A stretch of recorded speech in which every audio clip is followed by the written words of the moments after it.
ಅಲ್ಲ ಪ್ರವಾಹ ಎಲ್ಲ ತಗ್ಗಿ ಮುಖ್ಯಮಂತ್ರಿಗಳು ಬಂದು ವೈಮಾನಿಕ ಸಮೀಕ್ಷೆ ಮಾಡಿ ನಾವೆಲ್ಲರೂ ಕೂಡ ಇದು ಮಾಡಿ ಪ್ರತಿ ಹೆಕ್ಟೇರ್ಗೆ 8,500 ರೂಪಾಯಿಗಳನ್ನ ಅಂದರೆ ಒಂದು ಹೆಕ್ಟೇರ್ಗೆ NDRF ಮತ್ತು ಇದನ್ನು ಕೂಡಿಸಿ 17,000 ರೂಪಾಯಿ ನಾವೆಲ್ಲ ಘೋಷಣೆ ಮಾಡಿದ್ಮೇಲೆ ಅದೇನೋ ಅಂತಾರಲ್ಲ ಟ್ರೈನ್ ಹೋದ್ಮೇಲೆ ಟಿಕೆಟ್ ತೆಗ್ಸಕ್ಕೆ ಬರ್ತಾ ಇದ್ದಾರೆ ಅವರು. ಯಾರು ಬರ್ತಾ ಇದಾರೆ?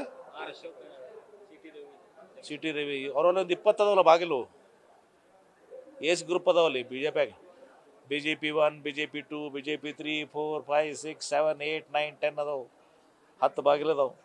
ಎಲ್ಲ ಮುಗಿದ್ರಿ ಪರಿಹಾರ ಕೊಟ್ಟು ನಾವು ಸ್ಪಂದನೆ ಮಾಡಿದ್ದೀವಿ. ಈಗ ಹೋಗಿ ಹೇಳ್ರಿ ಅವ್ರಿಗೆ, ಅಶೋಕ್ ಅವ್ರಿಗೆ, ಕೇಂದ್ರ ಸರ್ಕಾರಕ್ಕೆ ಹೋಗಿ ಇನ್ನ ಇದ್ರದ್ದು ಅದು ಯಾವುದು ನಿಮ್ಮ ಅಪರ್ ಭದ್ರಾದು 4-5 ವರ್ಷ ಆಯ್ತದು. 5,800 ಕೋಟಿ ರೂಪಾಯಿನ ಬಿಡುಗಡೆ ಆಗಿಲ್ಲ. ಕ್ಯಾಬಿನೆಟ್ನ ನಿರ್ಧಾರ ಆಗಿದ್ದು ಬಿಡುಗಡೆ ಮಾಡ್ಸಂತ ಹೇಳ್ರಿ.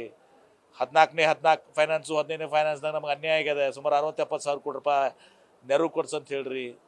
ಮತ್ತು ಈಗ ಎಲ್ಲರೂ ಪ್ಯಾಕೇಜ್ ಮಾಡ್ತೀವಿ. ಎಲ್ಲರೂ ರೋಡು ಗಿಡು ಬ್ರಿಡ್ಜಸ್ಸು, ಎಲೆಕ್ಟ್ರಿಕಲ್ ಕಂಬ, ಟ್ರಾನ್ಸ್ಫಾರ್ಮರ್ಸು, ಶಾಲೆಗಳು, ಅಂಗನವಾಡಿಗಳೆಲ್ಲ ಏನಾಗಿದ್ದಾವಲ್ಲ ಅದನ್ನು ಕೇಂದ್ರ ಸರ್ಕಾರಕ್ಕೆ, ಪ್ರಧಾನಮಂತ್ರಿಗಳಿಗೆ, ಮುಖ್ಯಮಂತ್ರಿಗಳು ಮತ್ತು ಎಲ್ಲ ಸಂಬಂಧಿಸಿದ ಗ್ರಾಮೀಣಾಭಿವೃದ್ಧಿ, PWD, ಶಿಕ್ಷಣ ಸಚಿವರು ಮತ್ತು ಮಹಿಳಾ ಮತ್ತು ಮಕ್ಕಳ ಕಲ್ಯಾಣ, ಆಮೇಲೆ ವಿದ್ಯುತ್ ಶಕ್ತಿ ನಮ್ಮ KJ ಜಾರ್ಜ್ ಅವರು ಎಲ್ಲರೂ ಕೂಡ ನಿಯೋಗದಿಂದ ಹೋಗಿ ಕೇಂದ್ರ ಸರ್ಕಾರಕ್ಕೆ ಮನವಿ ಮಾಡ್ಕೋತೀವಿ, ಪ್ರಧಾನಮಂತ್ರಿಗಳಿಗೆ ಮತ್ತು ಇನ್ನಿತರ ಸಚಿವರಿಗೆ. ಅದನ್ನು ಆ ಒಂದು ಏನು ಡ್ಯಾಮೇಜಸ್ ಆಗಿದಾವೆ ರಾಜ್ಯದಲ್ಲಿ ಆ ಮಳೆಯಿಂದ ಮತ್ತು ಭೀಮಾ ಫ್ಲಡ್ನಿಂದ 2 ಭಾಗ ಇದಾವೆ, ಅದರಿಂದ ಆ ಹಣವನ್ನು ಬಿಡುಗಡೆ ಮಾಡಿಸಿ ಅಂತ ಹೇಳಿ ಅಲ್ಲಿ ನಿಮ್ಮ ಪೌರುಷವನ್ನು ತೋರಿಸ್ರಿ. ಇವ್ರು ಕೇಂದ್ರ ಸರ್ಕಾರದಕ್ಕೆ ಮಾತಾಡೋದೇ ಇಲ್ಲ, ಮನವಿನೂ ಕೊಡಂಗಿಲ್ಲ, ಅಂಜು ಸಾಯ್ತಾರಲ್ಲಿ. ಮೋದಿಯವ್ರ ಹತ್ರ ಹೋಗ್ಬೇಕಾದ್ರೆ ಅಂಜು ಸಾಯ್ತಾರೆ ಅವರು.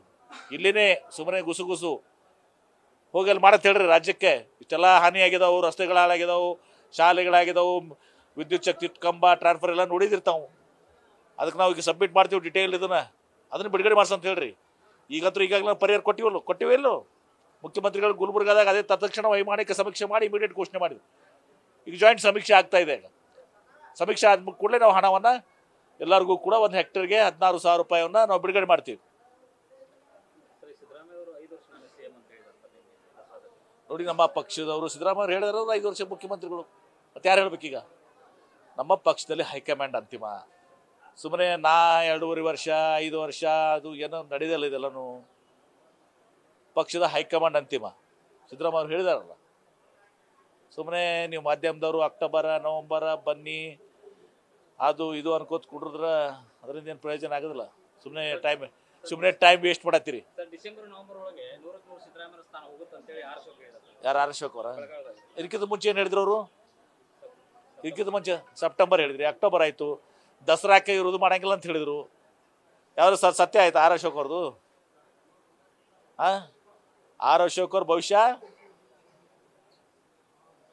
ನಿಜ ಆಗೋದಿಲ್ಲ.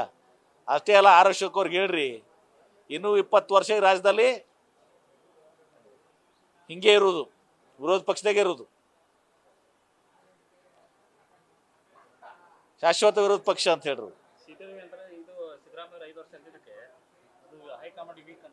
ಯಾರು ಏನಂತ ಅವ್ರು ಸಿದ್ದರಾಮಯ್ಯ ಅವರು ಹೇಳ್ಯಾರ, ಹೈಕಮಾಂಡ್ ನಮ್ಮಲ್ಲಿ ಪಕ್ಷ ನಿರ್ಧಾರ ತೆಗೆದುಕೋತದೆ ಅಂತ ಹೇಳಿದಾರೆ. ಸಿದ್ದರಾಮಯ್ಯ ಅವರು ಹೇಳಿ ಹೈಕಮಾಂಡ್ ಯಾಕೆ ಬೇಕಾಗ್ತದೆ? ಹೈಕಮಾಂಡ್ ಅವರು ಸ್ಟ್ರಾಂಗ್ ಇದ್ದಾರೆ, ಸಿದ್ದರಾಮಯ್ಯ ಅವರು ಸ್ಟ್ರಾಂಗ್ ಇದ್ದಾರೆ, ಪಕ್ಷ ಸ್ಟ್ರಾಂಗ್ ಇದೆ. ನ್ಯೂಸ್ ಫಸ್ಟ್ ನಿರ್ಭೀತಿಯಿಂದ ನಿಮ್ಮ ಪರವಾಗಿ.